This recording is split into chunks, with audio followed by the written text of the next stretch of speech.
लाल कांद्याचे दर मागच्या 15 दिवसात तब्बल 2 ते 2.5 हजार रुपये प्रति क्विंटलनं कमी झाल्यानं शेतकऱ्यांमध्ये चिंतेचं वातावरण आहे।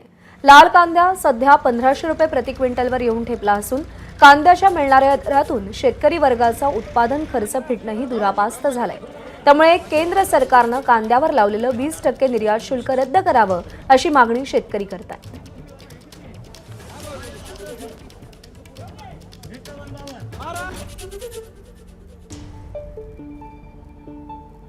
आता कांद्याचे भाव 1500, 1600, 1700 रुपये जात आहे सरासरी।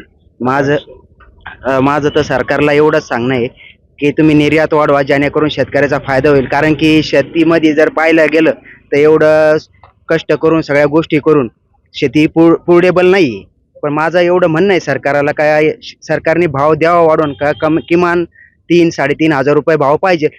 का कांद्याला बाजार जास्तीत जास्त, आम्हाला जास्त बाजार बी नकोय, आम्हाला कमीत कमीत 2.5 ते 3 हजार रुपये जर कांद्याला बाजार भेटला तर कमीत कमीत 500 ते 1000 रुपये आम्हाला शेतकऱ्याला भेटतो, म्हणजे नफा भेटतो।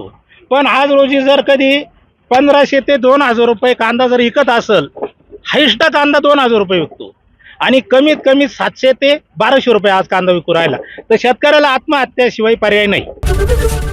एबीपी माझा, उघडा डोळे बघा नीट।